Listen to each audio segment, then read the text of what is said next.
بسم الله الرحمن الرحيم.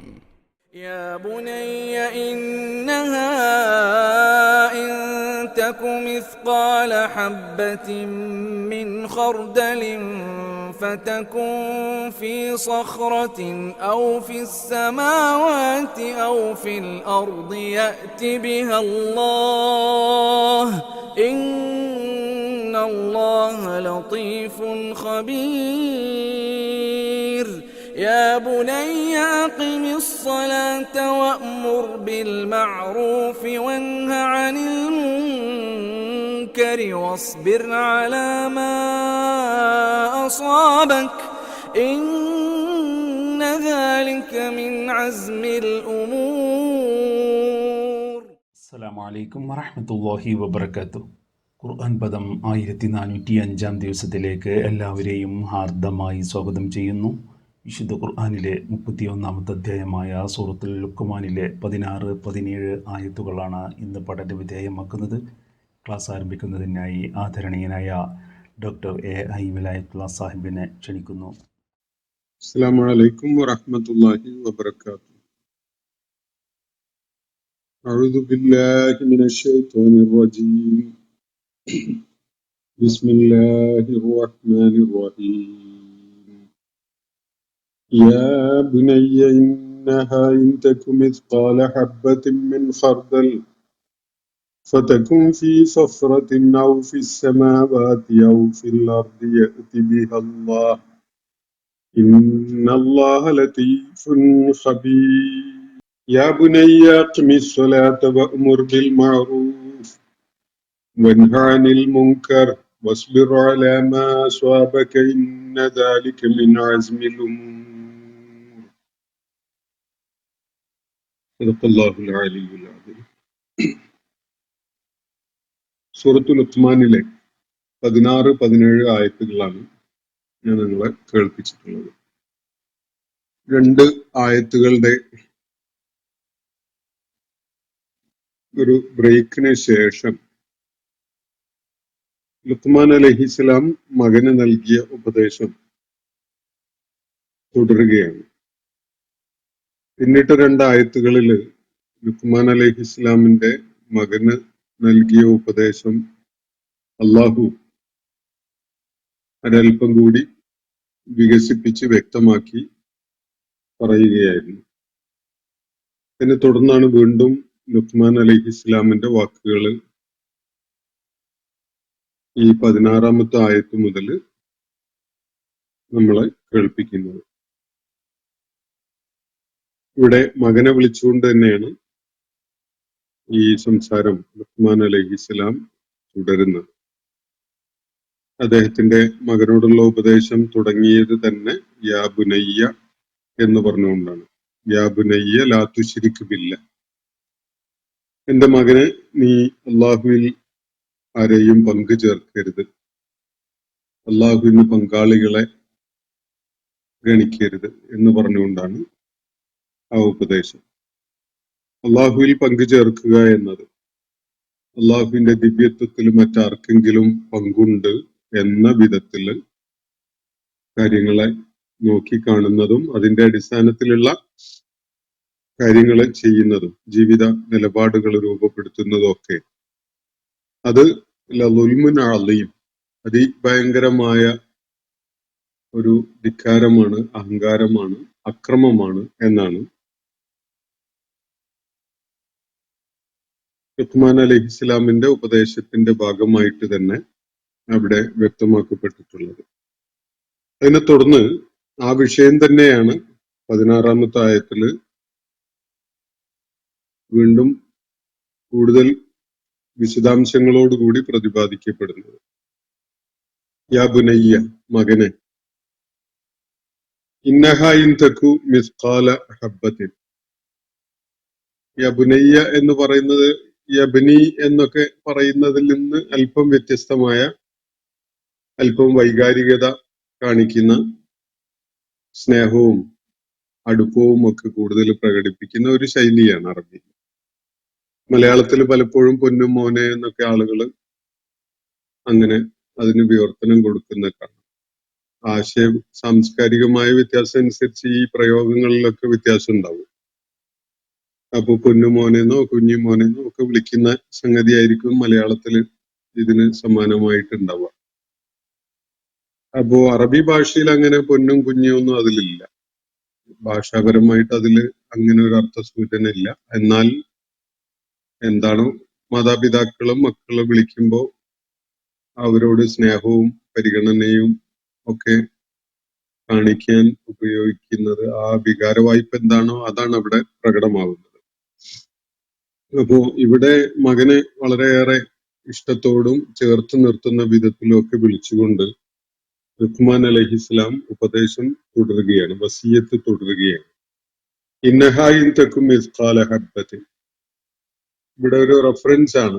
അത് ഒരു കടുകുമണിയുടെ തൂക്കം മാത്രമുള്ള ഒരു സംഗതിയാണെങ്കിൽ പോലും എന്ന് പറഞ്ഞുകൊണ്ടാണ് തുടങ്ങുന്നത്. അപ്പൊ അത് എന്നത് രണ്ടായത്തുകൾക്ക് അപ്പുറത്ത് ലുഖ്മാൻ അലൈഹിസ്സലാം മകനോടുള്ള സംസാരത്തിൽ പറഞ്ഞ കാര്യം ആണ് എന്നത് ഈ സന്ദർഭത്തിൽ നിന്ന് വ്യക്തമാണ്. അവിടെ ലാ തുശ്രിക് ബില്ലാ എന്നാണ് 13-ാമത്തെ ആയത്തിൽ പറയുകയുണ്ടായത്. 14-ഉം 15-ഉം പിന്നെ അള്ളാഹുവിന്റെ വാക്കുകളാണ്. അതിനെ തുടർന്ന് 16-ാമത്തെ ആയത്തിൽ വീണ്ടും ലുഖ്മാൻ അലൈഹിസ്സലാമിന്റെ സംസാരമാണ് വരുന്നത്. അപ്പോ ലുഖ്മാൻ അലൈഹിസ്സലാം നേരത്തെ പറഞ്ഞ ആ വിഷയം ലാ തുശ്രിക് ബില്ലാ എന്ന് പറഞ്ഞതിനെ തുടർന്ന് ആ കാര്യത്തെ കുറിച്ചാണ് പറയുന്നത്. അള്ളാഹുവിൽ ആരെയെങ്കിലും പങ്കാളിയായി കാണുന്നത് അത് ഇന്നഹ ഇൻ തക്കും മിസ്ഖാല ഹബ്ബത്തിൻ മിൻ ഖർദലിൻ. ഖർദൽ എന്ന് പറഞ്ഞ കടുകാണ്. ഹബ്ബ എന്ന് പറഞ്ഞാൽ ധാന്യം, കടുകുമണി എന്ന് മലയാളത്തിൽ പറയും. അത് ഒരു അതിന്റെ തൂക്കം ഒരു ഹബ്ബത്തിന്റെ അത്രയേ ഉള്ളൂ. ഒരു ധാന്യമണിയുടെ കടുക് മണിയുടെ തൂക്കം മാത്രമേ, ഭാരം മാത്രമേ ഉള്ളൂ. അത്രയും ഭാരക്കുറവുള്ള അല്ലെങ്കിൽ അത്രയും നിസ്സാരമായൊരു സംഗതിയാണ് എങ്കിൽ പോലും ശിർക്കിനെ കുറിച്ചാണ് പറയുന്നത്. മനുഷ്യന് എന്തെങ്കിലും സൂക്ഷ്മമോ അല്ലെങ്കിൽ വളരെ നിസ്സാരമോ ആയി തോന്നുന്ന തലത്തിലാണ് ശിർക്ക് ചെയ്യുന്നതെങ്കിൽ പോലും അത് ശ്രദ്ധയിൽപ്പെടാതെ പോകില്ല. അള്ളാഹു അത് പ്രത്യക്ഷത്തിൽ കൊണ്ടുവരും. ഇതാണ് ഇവിടെ പറയുന്ന കാര്യം. വളരെ നിസ്സാരമായി തോന്നുന്ന, വളരെ അവഗണിക്കാവുന്നതായിട്ട് തോന്നുന്ന ഒരു സംഗതി. അപ്പൊ അത് ശിർക്കിന്റെ വളരെ വലിയ പ്രത്യാഘാതങ്ങളെ അല്ലെങ്കിൽ എന്തുമാത്രം അപകടകരമായ ഒരു സംഗതിയാണ് ശിർക്ക് എന്ന മഹാപാപം എന്നതാണ് ലുഖ്മാൻ അലൈഹിസ്സലാം തന്റെ വാക്കുകളിലൂടെ വ്യക്തമാക്കുന്നത്. അത് പ്രത്യക്ഷത്തിൽ നമ്മൾ കരുതുന്ന പോലെ ഒരു വിഗ്രഹത്തിന്റെ മുന്നിൽ പോയി കൈകൂപ്പി നിൽക്കുന്നതോ അല്ലെങ്കിൽ ഏതെങ്കിലും അല്ലാഹുവല്ലാത്ത ആരുടെയെങ്കിലൊക്കെ പേരിൽ ബലി നടത്തുന്നതോ വഴിപാട് നടത്തുന്നതോ ഒക്കെ പോലെയുള്ള പ്രത്യക്ഷത്തിലുള്ള ശിർക്ക് ആവണമെന്നില്ല. അത് ഏതെങ്കിലും ഒരു പുണ്യവാളനെയോ ഒരു ദിവ്യത്വം ഉണ്ടെന്ന് അവകാശപ്പെടുകയോ ആരോപിക്കപ്പെടുകയോ ഒക്കെ ചെയ്യുന്ന ഒരാളോട് ദിവ്യത്വമുള്ള ആളാണ് അയാൾ എന്ന നിലക്ക് അയാളെ സമീപിക്കുന്നതോ സഹായം തേടുന്നതോ ഇതുപോലെയുള്ള വളരെ പ്രകടമായ ശിർക്ക് തന്നെ ആവണമെന്നില്ല. ശിർക്കിന്റെ ഒരുപാട് വഴികളുണ്ട്. അത് നമുക്ക് നമ്മളെ പറ്റി തന്നെ ഒരു ഔദത്യം തോന്നിക്കഴിഞ്ഞാൽ, എന്റെ സാമർത്ഥ്യം കൊണ്ടാണ്, ഞാനാണ് അതൊക്കെ നേടിയത്, എന്റെ ആസൂത്രണമാണ്, എന്റെ മുൻകൂട്ടിയുള്ള കാര്യങ്ങള് പദ്ധതി ആവിഷ്കരിച്ച എന്ന് പറഞ്ഞാൽ നമ്മളാണ് അതിന്റെ ആള്. നമ്മുടെ കഴിവ്, നമ്മുടെ സാധ്യതകള് ഒക്കെ പ്രയോജനപ്പെടുക, എന്റെ ഔന്നത്യം എന്ന ഒരു ബോധമാണ് ഒരാളിൽ എന്തെങ്കിലും വിഷയത്തിൽ ഉണ്ടാവുന്നതെങ്കിൽ, മറിച്ചൊരു വിശ്വാസിയുടെ മനസ്സിൽ രൂപപ്പെടല് പടച്ച തമ്പുരാന്റെ തൗഫീഖ് കൊണ്ടാണ്. അള്ളാഹു അങ്ങനെ ഒരു തൗസിയ ഞങ്ങൾക്ക് ചെയ്തു തന്നതുകൊണ്ട് ഞങ്ങൾക്കത് ചെയ്യാൻ പറ്റി എന്നാണ് പറയാ. സത്യവിശ്വാസി അങ്ങനെയാണ് പറയാ. ഒരു വാഹനത്തില് കയറി യാത്ര ചെയ്യാൻ തുടങ്ങുമ്പോ ഒരു വിശ്വാസി പറയൽ എന്താണ്? സുബ്ഹാനല്ലദീ സഖറ ലനാ ഹാദാ എന്നാണ്. വാഹനം കാശ് കൊടുത്തു വാങ്ങിയത് നമ്മളായിരിക്കും. അതിനു വേണ്ട പണം ഉണ്ടാക്കിയതിനുള്ള പ്രയത്നങ്ങൾ നടത്തിയത് നമ്മളാകും. അതിന് ഏറ്റവും നല്ല വാഹനമാകാൻ, ഏറ്റവും റിലയബിൾ ആയ, ഡിപ്പെൻഡബിൾ ആയ വാഹനമാകാൻ വേണ്ടി വേണ്ട പ്രയത്നം നടത്തി ഏറ്റവും നല്ലത് എന്ന് ചൂസ് ചെയ്തു.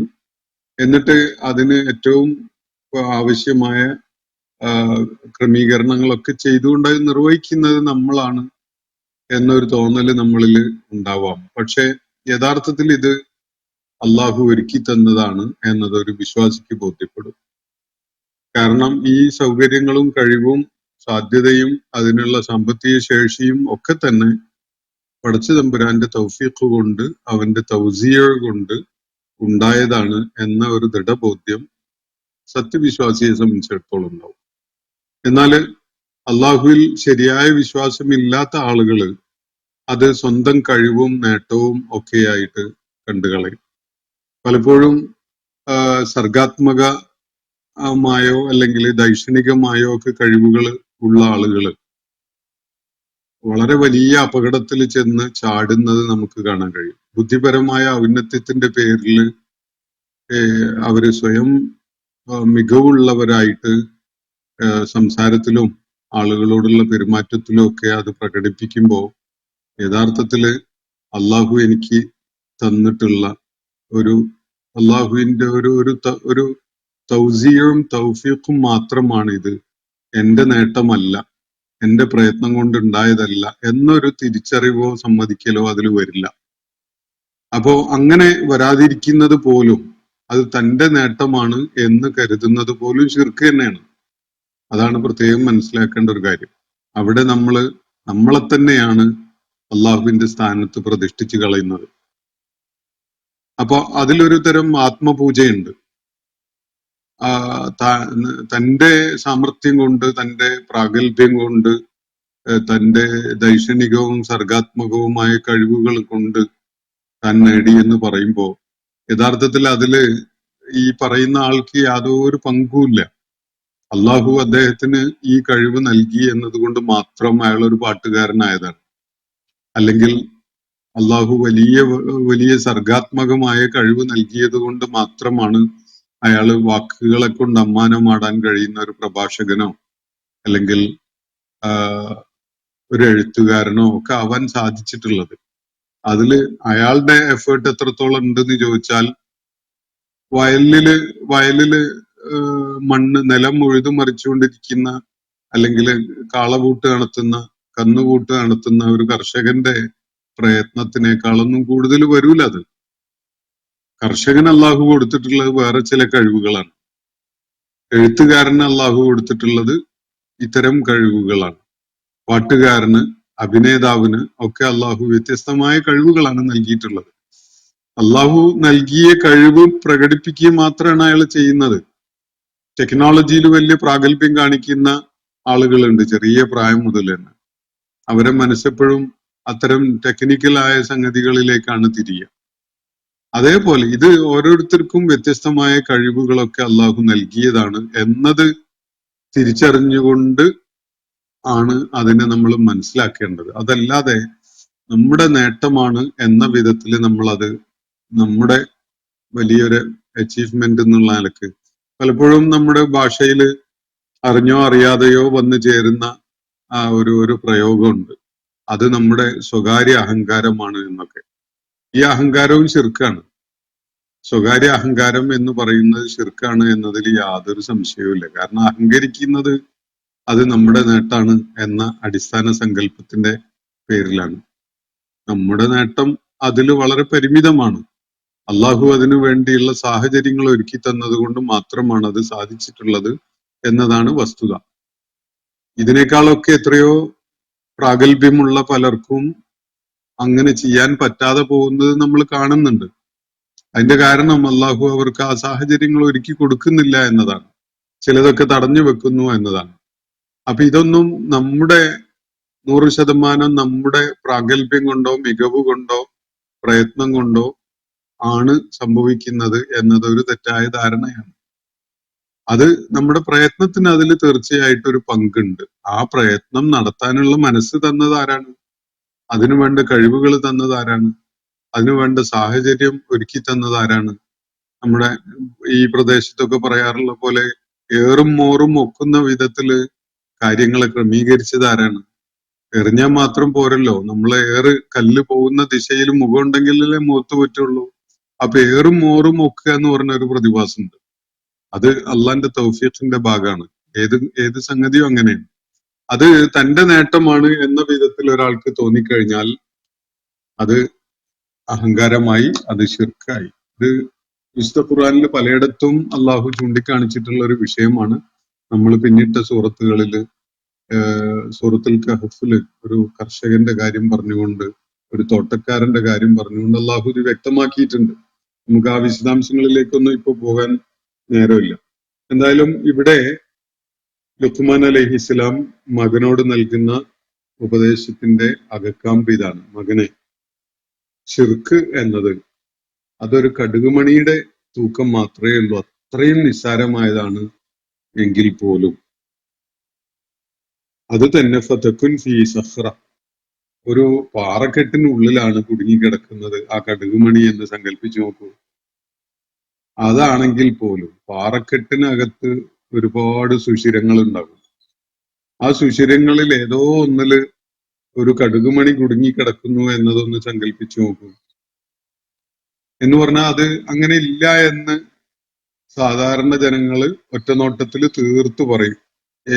അതിൽ ശിർക്കേ ഇല്ല എന്ന് പറയും.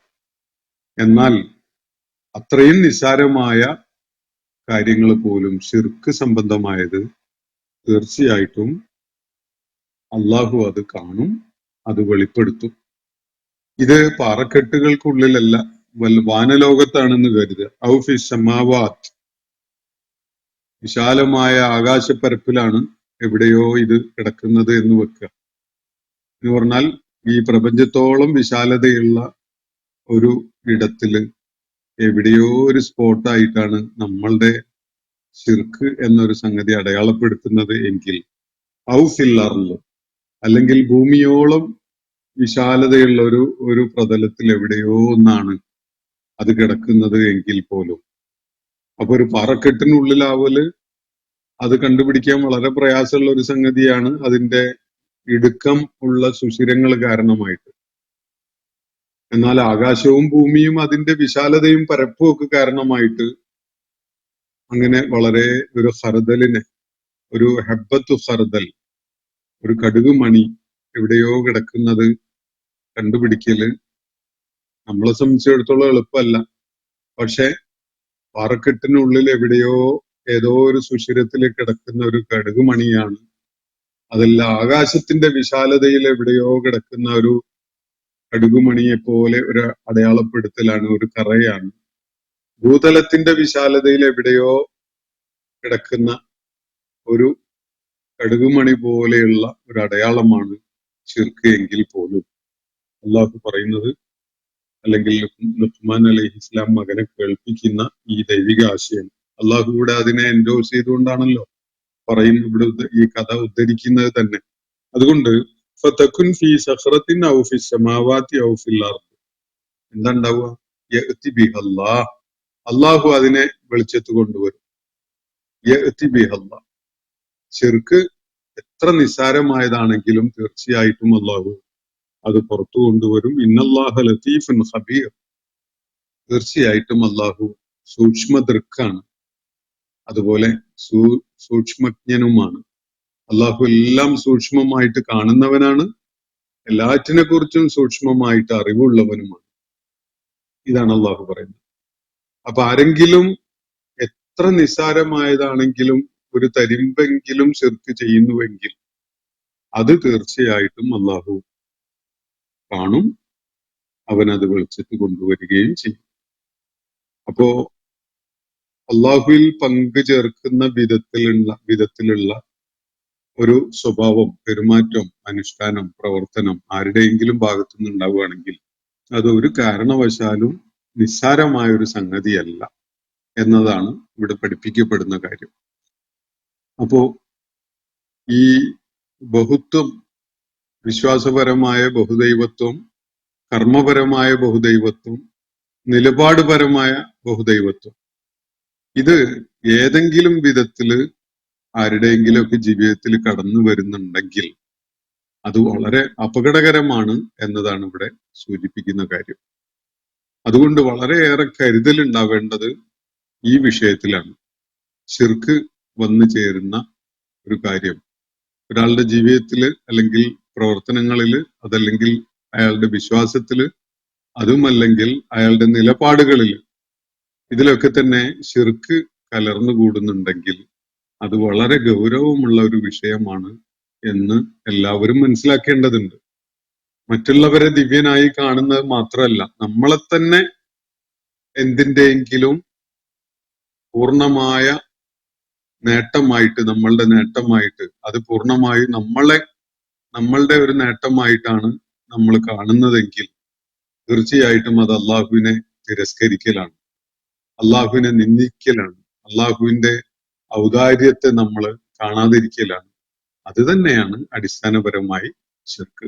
ഇത് രാഷ്ട്രീയത്തിലുണ്ട്, മത സാമൂഹ്യ രംഗങ്ങളിലുണ്ട്, നിലപാടുകളിലുണ്ട്, വിശ്വാസത്തിലുണ്ട്, അനുഷ്ഠാനങ്ങളിലും പ്രവർത്തനങ്ങളിലും ഒക്കെ ഉണ്ട്. അപ്പൊ ഇത് കരുതലോടുകൂടി ശ്രദ്ധിക്കാതെ പോവുകയാണെങ്കിൽ അത് വലിയ അപകടം ചെയ്യും എന്നതാണ് ലുഖ്മാൻ അലൈഹിസ്സലാം മകന് നൽകുന്ന ഉപദേശത്തിൽ പ്രത്യേകമായിട്ട് എടുത്തു പറയുന്ന കാര്യം. അത് ഒരു കടുകുമണിയുടെ ഭാരമേ ഉള്ളൂ, അത്ര തൂക്കേ ഉള്ളൂ. എന്നിട്ട് അത് ഒരു പാറക്കെട്ടിനുള്ളില് അതിന്റെ ഏതോ ഒരു സുഷിരത്തിൽ പെട്ടുപോയതാണ്. ഇനി അതല്ല വിശാലമായ ആകാശപ്പരപ്പിൽ എവിടെയോ ആണ്, അതല്ല ഭൂതലത്തിൽ എവിടെയോ ആണ് എങ്കിൽ പോലും അത് അള്ളാഹു സ്പോട്ട് ചെയ്തിട്ടുണ്ടാവും. അള്ളാഹു ലത്തീഫാണ്. അതുപോലെ അള്ളാഹു അത് പുറത്തു കൊണ്ടുവരികയും വെളിപ്പെടുത്തുകയും ചെയ്യും.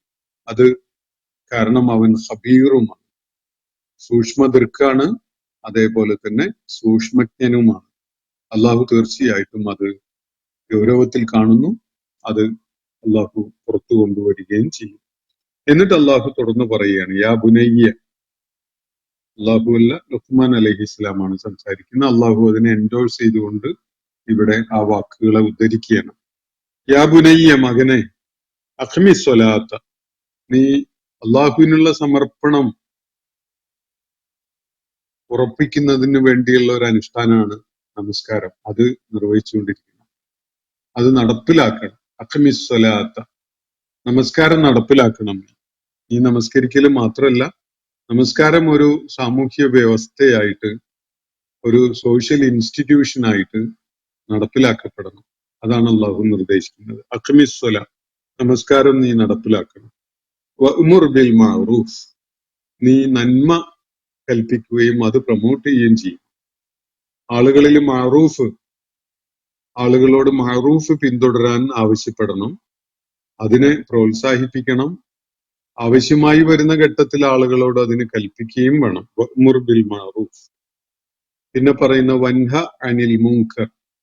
മുൻകർ എന്ന് പറഞ്ഞാൽ പാപങ്ങളാണ്, തിന്മകളാണ്, തെറ്റായ കാര്യങ്ങളാണ്, അപരിചിതമായത് എന്നാണ് വാക്കിന്റെ അർത്ഥം. മഅറൂഫ് എന്ന് പറഞ്ഞാൽ വാക്കിന്റെ അർത്ഥം അറിയപ്പെടുന്നത്. മഅറൂഫ് എന്ന് പറഞ്ഞാൽ അറിയപ്പെടുന്നത് എന്നാണ്. എന്ന് പറഞ്ഞാൽ നന്മയായിട്ട് അംഗീകരിക്കപ്പെട്ട സംഗതി. അത് പ്രവാചകന്മാരുടെ അധ്യാപനങ്ങളിലൂടെ, മനുഷ്യ സംസ്കൃതികളിലൂടെ കൈമാറ്റം ചെയ്യപ്പെട്ടു വന്നിട്ടുള്ള നന്മകളുണ്ട് സമൂഹത്തിൽ. ഇപ്പോ ഉദാഹരണത്തിന് വ്യഭിചാരം എന്നത് അറിയപ്പെടുന്ന വിധത്തിൽ തന്നെ തിന്മയാണ്. ആരും അതിനെ വലിയ പ്രശംസനീയമായ ഒരു സംഗതിയായിട്ട് കാണാറില്ല.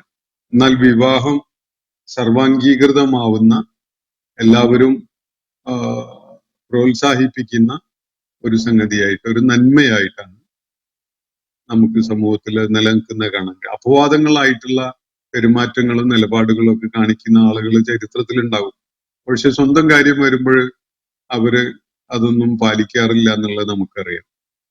ഇപ്പൊ സ്വന്തം പത്നി വേശ്യാവൃത്തി ചെയ്യുന്നത് കണ്ടാൽ പ്രകോപിതനാവാത്ത ഒരു മനുഷ്യനും ഉണ്ടാവില്ല. അതൊക്കെ ഭംഗി വാക്കൊക്കെ പറയുന്നുണ്ടാവും എന്നത് നമുക്ക് കാണാൻ കഴിയും. ഭംഗി വാക്കൊക്കെ പറയുന്നുണ്ടാവും. പക്ഷെ അങ്ങനെ ഘോരഘോരം പ്രസംഗിച്ചുകൊണ്ടിരിക്കുന്ന ആളുകൾ പോലും സ്വന്തം ജീവിതാനുഭവങ്ങളിൽ അത് പ്രാക്ടീസ് ചെയ്യപ്പെടുന്നത് ഇഷ്ടപ്പെടുന്നില്ല. കാരണം അത് മഅറൂഫ് അല്ല എന്നുള്ളത് കൊണ്ടാണ്. അതിനെതിരിൽ അല്ലെങ്കിൽ അത് കാരണമായി അയാൾക്ക് വലിയ പ്രകോപനം അനുഭവപ്പെട്ടെന്ന് വരും. അയാൾ അതിന്റെ പേരിൽ ബന്ധപ്പെട്ടവരോട് ദേഷ്യപ്പെടുന്ന ഒരവസ്ഥ എന്തായാലും ഉണ്ടാവും. അപ്പൊ ഇത് മഅറൂഫ് അല്ലാത്തത് കൊണ്ടാണ്.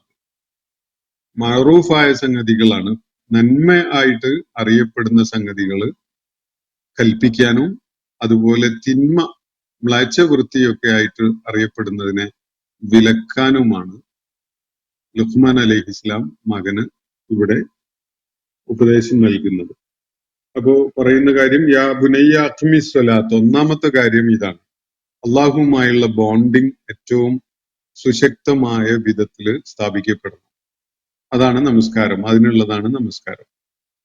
അള്ളാഹുവുമായുള്ള സംഭാഷണമാണ് നമസ്കാരം. ഒരു സമൂഹം എന്നുള്ള നിലയ്ക്ക് അത് നിർവഹിക്കപ്പെടുമ്പോൾ അള്ളാഹുവിനോട് ചോദിക്കുകയും തേടുകയും ഒക്കെ ചെയ്യുന്ന ഒരു റാപ്പോ, ഒരു നെറ്റ്വർക്ക് അവിടെ പ്രവർത്തനക്ഷമമാവുകയാണ്. അതാണ് നമസ്കാരം. ആ അടിത്തറയിൽ നിന്നുകൊണ്ടാണ് ലുഖ്മാൻ അലൈഹിസ്സലാം മകനോട് ആവശ്യപ്പെടുന്നത് വഅ്മുർ ബിൽ മഅറൂഫ്, നന്മ കൽപ്പിക്കണം. നമസ്കാരം തന്നെ ഇല്ലാത്ത, അള്ളാഹുവിനെ ഗൗനിക്കാത്ത, അള്ളാഹുവിനോടുള്ള വിധേയത്വം പ്രഖ്യാപിക്കാൻ സന്നദ്ധരല്ലാത്ത ആളുകൾക്കിടയിൽ നന്മ കൽപ്പിച്ചത് കൊണ്ട് വലിയ ഫലമൊന്നും ഉണ്ടാവില്ല. അത് നമ്മുടെ ഇവിടെ സർക്കാർ പണം ചെലവഴിച്ചിട്ട് ഉണ്ടല്ലോ ഈ ലഹരിക്കെതിരെയുള്ള പോരാട്ടം, ലഹരി വിമുക്തി ഉണ്ടാക്കുന്നതിന് വേണ്ടിയുള്ള സംരംഭങ്ങള്, അത്തരം സാമൂഹ്യ പ്രവർത്തനങ്ങളൊക്കെ കാണാമല്ലോ. അതൊക്കെ വളരെ ഷോർട്ട് ലിവ്ഡ് ആയിട്ടാണ് കാണുക.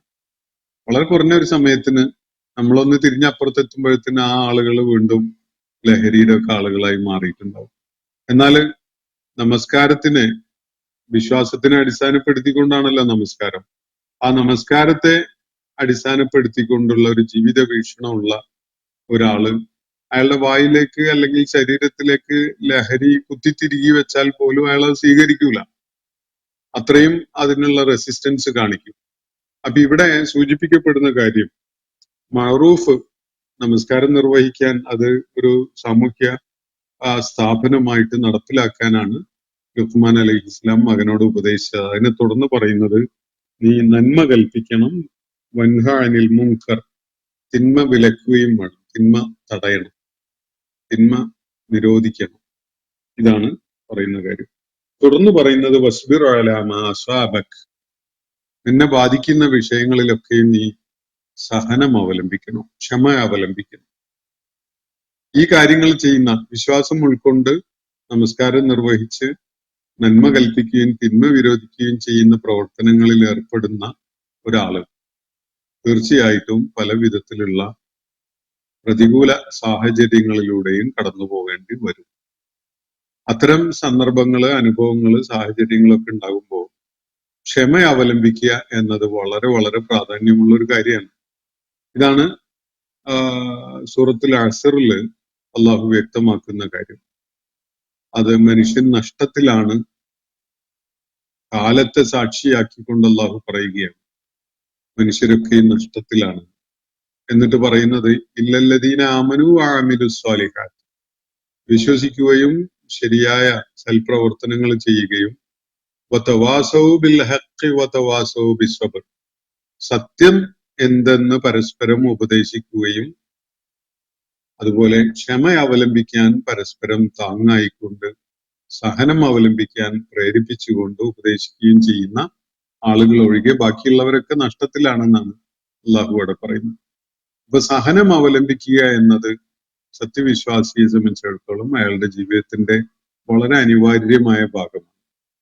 പ്രതിസന്ധികള്, കടുത്ത പ്രയാസങ്ങളുള്ള അവസരങ്ങള്, ജീവൻ പോലും അപകടത്തിലാവുന്ന സാഹചര്യങ്ങൾ, നമുക്ക് വളരെ വേണ്ടപ്പെട്ട ആളുകളൊക്കെ നമ്മളെ കൈയൊഴിഞ്ഞ് നമ്മൾ തനിച്ചായി പോകുന്ന അവസ്ഥ ഉണ്ടാകുന്ന ഘട്ടങ്ങൾ, ഇതൊക്കെ സഹനം അനിവാര്യമാക്കുന്ന സാഹചര്യങ്ങളാണ്. അതുകൊണ്ട് അള്ളാഹു ഇവിടെ ലുഖ്മാൻ അലൈഹി ഇസ്ലാമിന്റെ വാക്കുകളിലായിട്ട് നമ്മളെ കേൾപ്പിക്കുന്ന കാര്യം, വസ്ബിർ അലാ മാ അസ്വാബക, നിന്നെ ബാധിക്കുന്ന, നീ പ്രയാസത്തിലകപ്പെടുന്ന വിധത്തിലുള്ള വല്ലതും ഉണ്ടായാൽ അതില് വസ്ബിർ, നീ സബ്ർ കാണിക്കുക.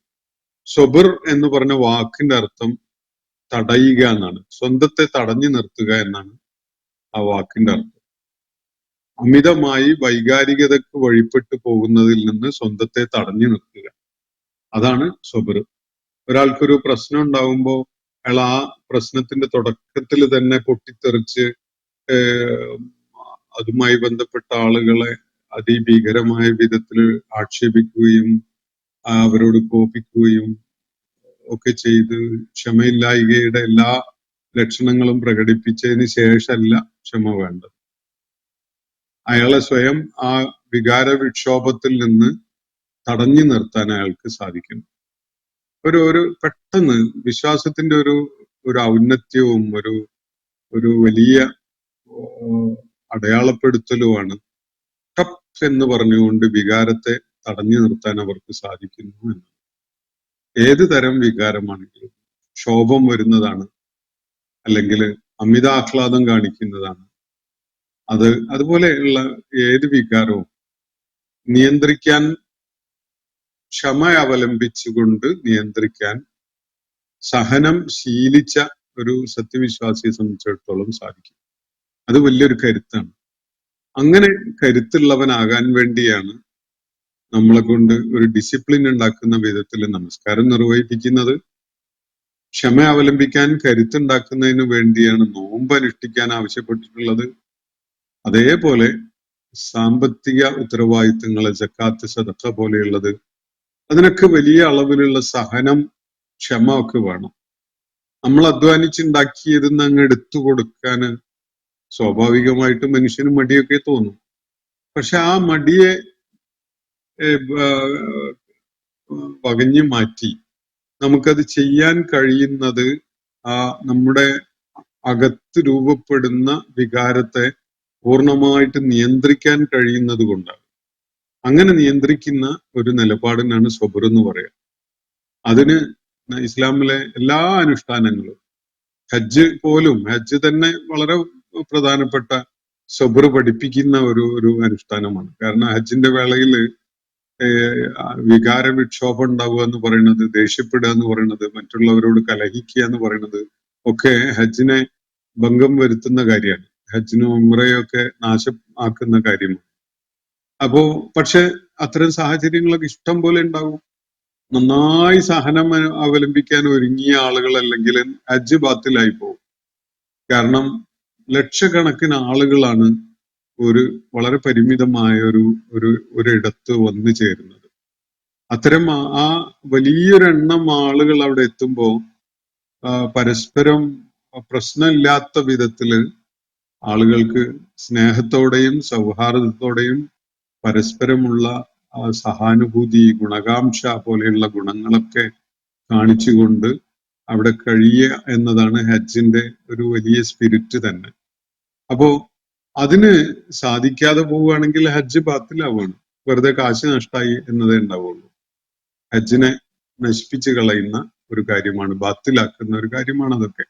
അപ്പോ ഞാൻ പറഞ്ഞില്ലേ, ആ ചെറിയൊരിടത്തില് ഹജ്ജിന് വേണ്ടി ലക്ഷക്കണക്കിന് ആളുകൾ ഒത്തുചേരുമ്പോൾ അവിടെ ഏറ്റവും അനിവാര്യമാവുന്നത് വല്ലാത്ത സഹാനുഭൂതിയും സ്നേഹവും അതുപോലെ പരിഗണനയും സാഹോദര്യവും ഒക്കെ അനുഭവപ്പെടുന്ന വിധത്തില്, അതൊക്കെ പ്രകടമാവുന്ന വിധത്തില് ഏറ്റവും കൂടുതൽ സഹനം അവലംബിക്കുക എന്നൊരു ക്വാളിറ്റിയാണ് അവിടെ ആവശ്യമായിട്ട് വരിക. തിക്കും തിരക്കും ഉണ്ടാവും, ബാത്റൂമുകളിൽ പോകാൻ ക്യൂ നിൽക്കുന്ന ആളുകളുടെ ഘട്ടമുണ്ടാവും. ഹറമിലേക്ക് അങ്ങ് ചെല്ലുമ്പോൾ ധാരാളം ആളുകൾ അങ്ങ് വന്നു ചേർന്നിട്ട് ആ ജനക്കൂട്ടം അങ്ങ് നീങ്ങാതെ സ്റ്റക്കായി പോകുന്ന ചില മൊമെന്റ്സ് ഒക്കെ ഉണ്ടാവും. ഭക്ഷണം ആവശ്യത്തിന് ഉദ്ദേശിച്ച വിധത്തിൽ കിട്ടാതെ വരുന്ന സന്ദർഭങ്ങൾ ഉണ്ടാവും. അതുപോലെ ഉറങ്ങുമ്പോ മിനയിലൊക്കെ പോലെ മുസ്തലിഫയിലും മിനയിലും ഒക്കെ ഉള്ള ഉറക്കത്തിന്റെ സാഹചര്യങ്ങൾ എന്ന് പറയുന്നത് പല സ്വഭാവപരമായ പ്രത്യേകതകളുള്ള ആളുകളോടൊപ്പമാണ് നമ്മൾ ഉണ്ടാവുക. അവിടെ കൂർക്കം വലിക്കുന്നവരുണ്ടാകും, കൂർക്കം വലിക്കുന്ന കേട്ടാൽ ഉറക്കം കിട്ടാത്തവരുണ്ടാവും.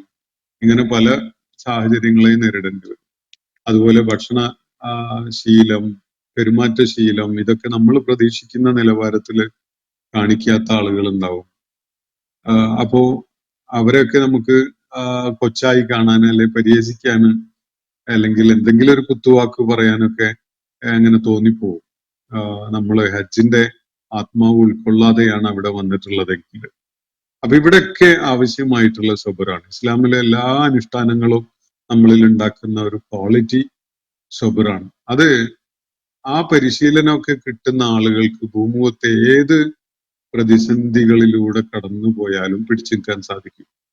അത് വല്ലാത്തൊരു ഒരു ഒരു കരുത്ത് പകരുന്ന ഒരു സംഗതിയാണ്. നമ്മൾ സമീപകാലത്ത് ശ്രദ്ധയിൽ വന്നിട്ടുള്ളതാണല്ലോ ഫലസ്തീനിലെ ചില ചിത്രങ്ങൾ. ഹമാസിന്റെ പ്രവർത്തകര് നേതാക്കന്മാരൊക്കെ 20 വർഷത്തിലേറെ തടവറയിൽ കിടന്നിട്ട് പുറത്തു വരുമ്പോൾ പോലും അവരില് യാതൊരു വിധത്തിലുള്ള മാനസിക തകർച്ചയില്ലാതെ വളരെ മാനസികമായി കരുത്താർജിച്ചവരായിട്ട് പുറത്തു വരുന്നു. എന്നിട്ട് വീണ്ടും അവരുടെ പോരാട്ടത്തിന് നേതൃത്വം കൊടുക്കുന്നത് നമ്മൾ കാണാൻ. 20 വർഷം അങ്ങനെ ഏകാന്ത തടവിലൊക്കെ കഴിയേണ്ടി വന്ന ആളുകളൊന്ന് ആലോചിച്ച് നോക്കൂ. എന്തുമാത്രം സഹനത്തിന്റെ പാഠങ്ങൾ ഉൾക്കൊണ്ട ആളുകളായിരിക്കും അവര്.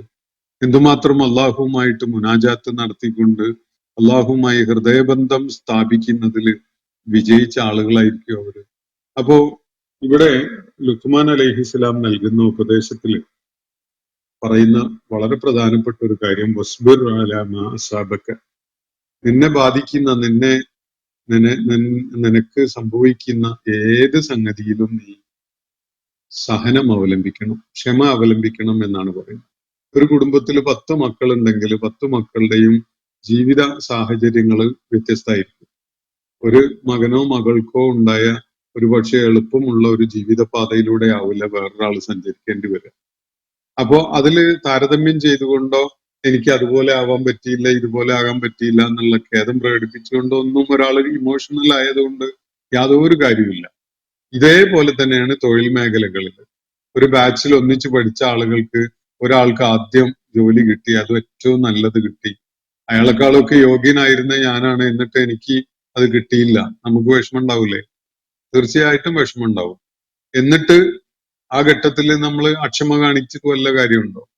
ഇല്ല. ഓരോരുത്തർക്കും വ്യത്യസ്തമായ സാഹചര്യങ്ങളാണ് അള്ളാഹു നൽകുന്നത്. ആ എന്തിനു വേണ്ടിയാ? അവര് അള്ളാഹുവിനെ ഓർത്തുകൊണ്ട് സഹനം അവലംബിക്കാൻ സന്നദ്ധരാകുന്നുണ്ടോ ഇല്ലേ എന്നത് പരീക്ഷിക്കാൻ വേണ്ടി തന്നെയാണ്. ഈമാൻ പരീക്ഷിക്കപ്പെടുന്നത് അത്തരം പ്രാതികൂല്യങ്ങളുടെ അവസ്ഥകളിൽ ആണ് എന്നതാണ് വസ്തുത. എന്നിട്ട് ഈ സ്വബറിനെ കുറിച്ച് പറഞ്ഞ് ഈ കാര്യങ്ങൾ ഉണർത്തിയതിന് ശേഷം ലുഖ്മാൻ അലൈഹിസ്സലാം മകനോട് പറയുന്നത് ഇന്ന ദാലിക മിൻ അസ്മിൽ ഉമൂർ, വളരെ സുപ്രധാനമായ കാര്യങ്ങളിൽപ്പെട്ട ദാർഢ്യത ആവശ്യമായ കാര്യങ്ങളിൽപ്പെട്ട ഒരു സംഗതിയാണിത് എന്നാണ്. ഇന്ന ദാലിക, നിശ്ചയമായിട്ടും ഈ കാര്യം, സുബ്ര അനുഷ്ഠിക്കുക എന്നത്, ക്ഷമ അവലംബിക്കുക എന്നത് മിൻ അസ്മിൽ ഉമൂർ, ദൃഢത വേണ്ട കാര്യങ്ങളിൽ പെട്ടതാണ് എന്ന്. അവിടെ ചാഞ്ചല്യത്തിന് ഒരു സ്പേസ് ഇട്ട് കൊടുക്കരുത്. സബർ കാണിക്കേണ്ടടുത്ത് സബർ കാണിക്കാൻ തന്നെ നമുക്ക് സാധിക്കണം. അതാണ് വിശ്വാസപരമായ ദാർഢ്യത ഉണ്ടാക്കുന്ന കാര്യം. മിൻ അസ്മിൽ ഉമൂർ, സുനിശ്ചിതമായ ദാർഢ്യതയുള്ള കാര്യങ്ങളിൽ പെട്ടതാണത് എന്നാണ് അള്ളാഹു ഇവിടെ നമ്മളെ കേൾപ്പിക്കുന്നത്. ലുഖ്മാൻ അലൈഹിസ്സലാം മകനോട് പറയുന്ന വിധത്തില് ഇന്ന ദാലിക മിൻ അസ്മിൽ ഉമൂർ, അസ്മിൽ ഉമൂർ എന്ന് പറഞ്ഞ കാര്യങ്ങൾ എന്നാണ് അർത്ഥം. അമ്രിന്റെ ബഹുവചനാണ്. അസ്മ എന്ന് പറഞ്ഞ ഡിറ്റർമിനേഷൻ എന്നൊക്കെയാണ് നമ്മൾ പറയാറുള്ളത് അതിനർത്ഥം. അപ്പോ വളരെ ദൃഢതയുള്ള ഡിറ്റർമിൻഡ് ആയിട്ട് നമ്മൾ ശീലിക്കേണ്ട കാര്യങ്ങളിൽ പെട്ടതാണ് ഈ സബർ എന്ന വിഷയം എന്നതാണ് ഇവിടെ ലുഖ്മാൻ അലൈഹിസ്സലാം മകനെ ബോധ്യപ്പെടുത്തുന്ന വിധത്തിൽ സംസാരിക്കുന്നത്. അപ്പോ അതിന്റെയൊക്കെ അടിത്തറയായിട്ട് ലുഖ്മാൻ അലൈഹിസ്സലാം പഠിപ്പിച്ചത് ഏകദൈവത്വമാണ്. അള്ളാഹുവിന്റെ ഏകത്വത്തില് യാതൊരു വിധത്തിലുള്ള വെള്ളം ചേർക്കലും നടത്തരുത്. അത് ഏറ്റവും നിസ്സാരമായിട്ട് നമുക്ക് തോന്നുന്ന വിധത്തിലാണെങ്കിൽ പോലും അത് അള്ളാഹു കാണുകയും വെളിപ്പെടുത്തുകയും ചെയ്യും. അത് ഏറ്റവും അപകടകരമായതാണ്. എന്നിട്ട് അള്ളാഹുവുമായുള്ള ബന്ധം വളരെ ശക്തമാക്കുന്ന വിധത്തില് നമസ്കാരം നടപ്പിലാക്കുക, നന്മ കൽപ്പിക്കുകയും തിന്മ വിലക്കുകയും ചെയ്യുക. അത്തരം കാര്യങ്ങളിൽ ഏർപ്പെടുമ്പോൾ സ്വാഭാവികമായിട്ടും പ്രതിസന്ധികൾ നേരിടേണ്ടി വരും. അങ്ങനെയുള്ള സാഹചര്യങ്ങൾ ഉണ്ടാവുമ്പോൾ സഹനം അവലംബിക്കുക. അങ്ങനെ സഹനം അവലംബിക്കുക എന്ന് പറയുന്ന ഈ കാര്യം ഉണ്ടല്ലോ, അത് ദാർഢ്യത ആവശ്യമുള്ള കാര്യങ്ങളിൽ പെട്ടതാണ് എന്നാണ് അള്ളാഹു ഇവിടെ നമ്മളെ കേൾപ്പിക്കുന്നത് ലുഖ്മാൻ അലൈഹിസ്സലാമിന്റെ വാക്കുകളിലായിട്ട്. ഇന്നത്തെ സെഷൻ ഞാൻ ഇവിടെ അവസാനിപ്പിക്കുകയാണ്. വാഖിർ ദഅവാന അനിൽ ഹംദുലില്ലാഹി റബ്ബിൽ ആലമീൻ. അസ്സലാമു അലൈക്കും വറഹ്മത്തുള്ളാഹി വബറകാതുഹു. ഇന്നത്തെ ഖുർആൻ പദം ഇവിടെ സമാപിക്കുന്നു. ഖുർആൻ പഠനത്തിൽ പങ്കെടുത്ത എല്ലാവർക്കും അല്ലാഹു അർഹമായ പ്രതിഫലം നൽകി അനുഗ്രഹിക്കട്ടെ. വആഖിർ ദഅവാന അനിൽ ഹംദുലില്ലാഹി റബ്ബിൽ ആലമീൻ. അസ്സലാമു അലൈക്കും വറഹ്മത്തുള്ളാഹി വബറകാതുഹു.